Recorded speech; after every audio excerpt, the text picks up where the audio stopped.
శ్రీ మహాగణాధిపతయే నమః, శ్రీమాత్రే నమః. మాచిరాజ్ భక్తి ప్రేక్షకులందరికీ నమస్కారం. నవగ్రహాల్లో శుక్రుడు మే నెల 14వ తేదీ ఉదయం 10:58 వృషభ రాశిలో నుంచి మిథున రాశిలోకి ప్రవేశిస్తున్నాడు. శుక్రుడి మిథున సంక్రమణం జరుగుతోంది. అలా మిథున రాశిలోకి ప్రవేశించిన శుక్రుడు మళ్ళీ జూన్ నెల 8వ తేదీ సాయంకాలం 5:47 మిథున రాశి నుంచి కర్కాటక రాశిలోకి ప్రవేశిస్తాడు. అంటే మే 14వ తేదీ ఉదయం 10:58 నుంచి జూన్ 8వ తేదీ సాయంకాలం 5:47 వరకు నవగ్రహాల్లో శుక్రుడు మిథున రాశిలోనే ఉంటాడు. ఈ శుక్రుడి మిథున సంక్రమణం అనేది 12 రాశుల వారికి ప్రత్యేకమైన ఫలితాలు ఇస్తుంది.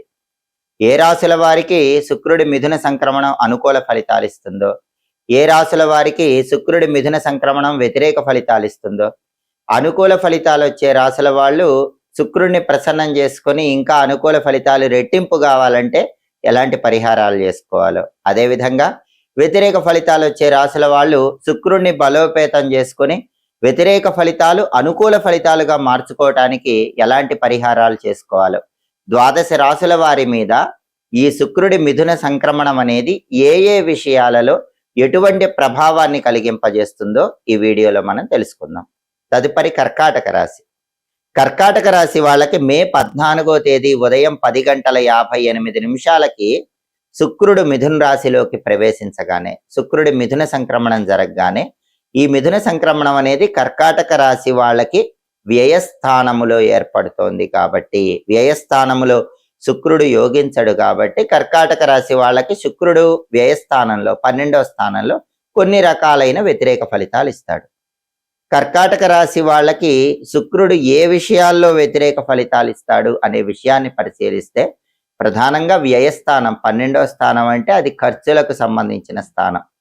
వ్యయస్థానంలో శుక్రుడు వచ్చాడు కాబట్టి కర్కాటక రాశి వాళ్ళు రూపాయి ఖర్చు పెట్టాల్సిన చోట 10 రూపాయలు ఖర్చు పెట్టే అవకాశం ఉంటుంది. కాబట్టి డబ్బు ఖర్చు విషయంలో మే 14 నుంచి జూన్ 8 మధ్యలో కొంచెం కర్కాటక రాశి వాళ్ళు జాగ్రత్తగా ఉండాలి. అలాగే శత్రువులు పెరిగే అవకాశం ఉంటుంది. కాబట్టి శత్రువుల విషయంలో కొంచెం అప్రమత్తంగా ఉండాలి. దాంతో పాటుగా వ్యయస్థానంలో ఉన్న శుక్రుడు జీవిత భాగస్వామి ఆరోగ్యాన్ని దెబ్బతీస్తాడని కూడా జ్యోతిష శాస్త్ర గోచార గ్రంథాల్లో ఉంది. కాబట్టి కర్కాటక రాశి వాళ్ళు మగవాళ్ళైతే భార్య ఆరోగ్యం విషయంలో, ఆడవాళ్ళైతే భర్త ఆరోగ్యం విషయంలో కొంచెం అప్రమత్తంగా చూసుకోండి. లైఫ్ పార్ట్నర్ ఆరోగ్యం మీద 12వ ఇంట్లో ఉన్న శుక్రుడు ఈ సమయంలో కొద్దిగా ఇబ్బందిని కలిగిస్తాడు. కాబట్టి లైఫ్ పార్ట్నర్ వేళకు ఆహారాన్ని తీసుకోవటం, సరైన సమయానికి నిద్రించడం, ఇటువంటివి చేసేలాగా చూసుకోండి. అలాగే కర్కాటక రాశి వాళ్ళకి వ్యయస్థానంలో ఉన్న శుక్రుడి వల్ల వాహనాల మీద వెళ్ళేటప్పుడు కొద్దిగా ఇబ్బందికర పరిస్థితులు ఎదురయ్యే సూచనలు ఉన్నాయి. కాబట్టి బండిలో వెళ్తున్నా, కారులో వెళ్తున్నా, ఏ వెహికల్ మీద వెళ్తున్నా సరే ర్యాష్ డ్రైవింగ్ అనేది కర్కాటక రాశి వాళ్ళు ఈ సమయంలో చేయకూడదు. ర్యాష్ డ్రైవింగ్ చేస్తే మాత్రం దెబ్బలు తగలటం, కింద పట్టడం, గాయాలు అవ్వటం ఇలాంటివి జరిగే అవకాశం ఉంది. కాబట్టి డ్రైవింగ్ చేసేటప్పుడు స్పెషల్ కేర్ తీసుకొని డ్రైవింగ్ చేసుకోవాలి. అలాగే కర్కాటక రాశి వాళ్ళు ఎవరైనా సరే యంత్రాల మీద పనిచేసే వాళ్ళు ఉంటే, అంటే కొంతమంది కర్కాటక రాశి వాళ్ళు మిషనరీస్ మీద ఉద్యోగాలు చేసుకుంటూ ఉంటారు. మిషనరీ మీద, యంత్రాలు, యంత్ర పరికరాల మీద ఉద్యోగాలు చేసే వాళ్ళు కూడా కర్కాటక రాశి వాళ్ళు కొంచెం అప్రమత్తంగా ఉండాలి. ఎందుకంటే యంత్రాల దగ్గర పనిచేసేటప్పుడు ఏవైనా గాయాలు, ప్రమాదాలు ఇలాంటివి ఈ సమయంలో మే 14 నుంచి జూన్ 8 మధ్యలో జరిగే అవకాశం ఉంది. కాబట్టి ఈ విషయంలో కొంచెం అప్రమత్తంగా ఉండాలి. కాబట్టి వాహనాల మీద ప్రయాణాలు చేసేవాళ్ళు, యంత్రాల మీద పనిచేసే వాళ్ళు, 12వ ఇంట్లో శుక్రుడు ఉన్నాడు కాబట్టి కర్కాటక రాశి వాళ్ళు అనుక్షణం అప్రమత్తతతో ముందడుగు వేసే ప్రయత్నం చేయాలి. అలాగే కొన్ని పనులు కూడా కర్కాటక రాశి వాళ్ళు కొత్తగా ప్రారంభించిన ఈ సమయంలో పనులు అనేటటువంటివి సంపూర్ణంగా పూర్తి కావు. పనులు ఆలస్యం అవుతూ ఉంటాయి. ఒకవేళ పూర్తి చేసినా మొక్కుబడిగా పూర్తి చేస్తూ ఉంటారు. కాబట్టి సాధ్యమైనంత వరకు పనులు ఆలస్యం అవుతున్నా సరే ఆత్మవిశ్వాసంతో ముందడుగు వేసి క్రమశిక్షణతో ఆ పనులు పూర్తి చేసుకునే ప్రయత్నం చేయటం మంచిది. కాబట్టి కర్కాటక రాశి వాళ్ళు వ్యయస్థానంలో శుక్రుడి సంచారం ప్రారంభమైంది కాబట్టి మే 14 నుంచి జూన్ 8 మధ్యలో పనులు ఆలస్యం అవుతుంటే సెల్ఫ్ కాన్ఫిడెన్స్తో ముందడుగు వేయటం, వెహికల్స్ మీద వెళ్ళేటప్పుడు జాగ్రత్తగా వెళ్ళటం, మిషన్స్ మీద పనిచేసేటప్పుడు అప్రమత్తంగా ఉండటం, డబ్బు ఖర్చు చేసుకునేటప్పుడు జాగ్రత్తగా ఉంటాం. ఇలాంటి జాగ్రత్తలు తీసుకుంటే 12వ ఇంట్లో శుక్రుడు ఇచ్చే వ్యతిరేక ఫలితాల నుంచి బయటపడచ్చు. దాంతోపాటు శుక్రుడికి సంబంధించిన శక్తివంతమైన పరిహారాలు చేసుకున్నా కూడా శుక్రుడిచ్చే వ్యతిరేక ఫలితాల నుంచి చాలా సులభంగా బయటపడచ్చు.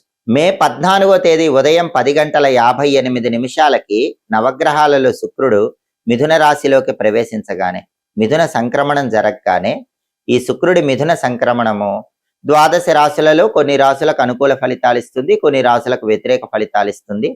శుక్రుడు మళ్ళీ జూన్ 8 5:47 సాయంత్రం మిథున రాశిలో నుంచి కర్కాటక రాశిలోకి మారతాడు కాబట్టి జూన్ 8 సాయంకాలం 5:47 వరకు కూడా ఈ ఫలితాలన్నీ కూడా ద్వాదశ రాశుల వారి మీద ప్రత్యేకమైన ప్రభావాన్ని కలిగింపజేస్తాయి. కాబట్టి ద్వాదశ రాశుల వాళ్ళు మే 14 నుంచి జూన్ 8 మధ్యలో శుక్రుడిచ్చే అనుకూల ఫలితాలు రెట్టింపు కావాలన్నా, శుక్రుడిచ్చే వ్యతిరేక ఫలితాలు పూర్తిగా తొలగింపజేసుకుని వాటిని అనుకూల ఫలితాలుగా మార్చుకోవాలన్నా శుక్రుడికి సంబంధించిన సులభమైన శక్తివంతమైన పరిహారాలు చేసుకోవాలి. వాటిలో ముఖ్యమైన పరిహారం ఏంటంటే శుక్ర మంత్రాన్ని ప్రతిరోజు 20 సార్లు చదువుకోవాలి. శుక్రుడికి సంబంధించిన ఒక మంత్రం మంత్రశాస్త్రంలో ఉంది. ఓం ఘం శుక్రాయ నమః. ఇది మంత్రం. ఓం ఘం శుక్రాయ నమః. ఈ మంత్రాన్ని మే 14 నుంచి జూన్ 8 మధ్యలో ప్రతిరోజు 20 సార్లు చదువుకోండి. దానివల్ల శుక్రుడు సంపూర్ణంగా యోగిస్తాడు. అలాగే మే 14 నుంచి జూన్ 8 మధ్యలో వచ్చేటటువంటి శుక్రవారాలు ఖచ్చితంగా మీరు స్నానం చేసే నీళ్లలో కొద్దిగా పన్నీరు కలుపుకొని స్నానం చేయండి, లేదా సెంట్ కలుపుకొని స్నానం చేయండి, లేదా కుంకుమ పువ్వు కొద్దిగా నీళ్లలో కలుపుకొని ఆ నీటితో స్నానం చేయండి. ఇవన్నీ వీలు కాకపోతే కొన్ని తెల్ల పుష్పాలైనా నీళ్ళల్లో వేసుకొని ఆ నీళ్లతో స్నానం చేయండి. అది శుక్రుడికి ఇష్టమైన స్నానం అవుతుంది కాబట్టి శుక్రుడు బాగా యోగిస్తాడు. అదేవిధంగా మే 14 నుంచి జూన్ 8 మధ్యలో వచ్చే శుక్రవారాలు అలసందలు అంటే బొబ్బర్లు నానబెట్టి గోమాతకు తినిపించండి, లేదా కేజింబావు అలసందలు తెల్లటి వస్త్రంలో మూటగట్టి బ్రాహ్మణుడికి దానం ఇవ్వండి.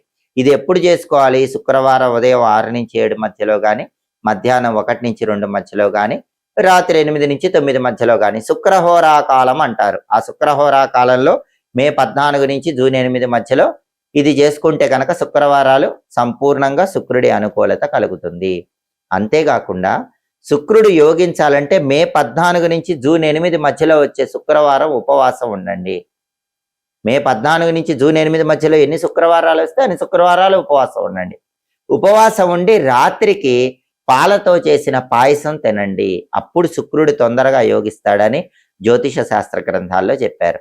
అలాగే ప్రతి గ్రహానికి కూడా అధిష్టాన దైవాలు ఉంటారు. గ్రహం అనుకూలించాలంటే, వ్యతిరేక ఫలితాలు పోవాలంటే అధిష్టాన దైవాన్ని ప్రసన్నం చేసుకోవాలని జ్యోతిష శాస్త్రంలో చెప్పారు. శుక్రుడికి అధిష్టాన దైవం రాజరాజేశ్వరి అమ్మవారు, లలితా పరమేశ్వరి అమ్మవారు. కాబట్టి మే 14 నుంచి జూన్ 8 మధ్యలో వచ్చే శుక్రవారాలు లలితా అమ్మవారిని పూజించుకుంటే అద్భుత ఫలితాలు కలుగుతాయి. లలితా సహస్రనామ స్తోత్రం వింటే మంచిది, లేదా రాజరాజేశ్వరి అష్టకం వింటే మంచిది, దేవి ఖడ్గమాల స్తోత్రం వింటే మంచిది, శ్రీచక్రార్చన చేస్తే మంచిది. ఇవేవి చేయలేని వాళ్ళు ఈ సమయంలో వచ్చే శుక్రవారాలు ఓం శ్రీ రాజమాతంగి అయి నమః అనే మంత్రాన్ని 21 సార్లు చదువుకున్నా కూడా శుక్రుడిచ్చే వ్యతిరేక ఫలితాలు తొలగిపోయి సంపూర్ణంగా అనుకూల ఫలితాలు పొందవచ్చు. అలాగే ఎవరైనా సరే మే 14 నుంచి జూన్ 8 మధ్యలో వచ్చే శుక్రవారం దగ్గరలో ఉన్నటువంటి అమ్మవారి ఆలయానికి వెళ్ళండి. అమ్మవారి ఆలయంలో ధ్వజస్తంభం దగ్గర ప్రమిదలో నువ్వుల నూనె పోసి లేదా ఆవు నెయ్యి పోసి దీపాన్ని వెలిగించండి. అమ్మవారి ఆలయంలో శుక్రవారం ఈ సమయంలో ధ్వజస్తంభం దగ్గర దీపం పెట్టినా కూడా శుక్రుడి సంపూర్ణమైన అనుకూలత పెరుగుతుంది.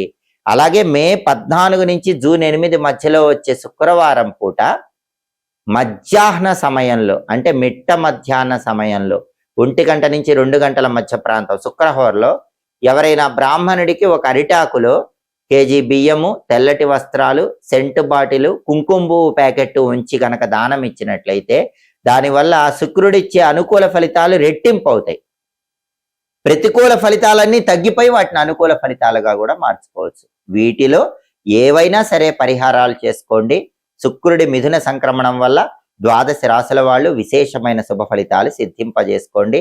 ఎప్పటికప్పుడు ఖగోళంలో గ్రహాల సంచారంలో మార్పు ద్వాదశ రాశుల మీద ఎలాంటి ప్రభావాన్ని కలిగింపజేస్తుందో తెలుసుకోవాలన్నా, ఖగోళంలో గ్రహాల సంచారంలో మార్పు జరిగినప్పుడు ఆ సంచారంలో మార్పు అనేది వ్యతిరేక ఫలితాలను కలిగింపజేసినప్పటికీ వాటిని అనుకూల ఫలితాలుగా మార్చుకోవటానికి చేయాల్సిన పరిహారాలు తెలుసుకోవాలన్నా, అనుకూల ఫలితాలు రెట్టింపు చేసుకోవటానికి తెలుసుకోవాల్సిన పరిహారాల గురించి మీరు పరిశీలించాలన్నా మాచిరాజు భక్తి ఛానల్ తప్పకుండా చూడండి. మా వీడియోస్ మీకు నచ్చినట్లయితే మా ఛానల్ లైక్ చేయండి, కామెంట్ చేయండి. మా ఛానల్ వీడియోస్ 10 మంది మిత్రులకు షేర్ చేయండి. మా ఛానల్ సబ్స్క్రైబ్ చేసుకోండి. పక్కనున్న బెల్ సింబల్ నొక్కటం మాత్రం మర్చిపోకండి. సర్వే జనాః సుఖినో భవంతు. స్వస్తి.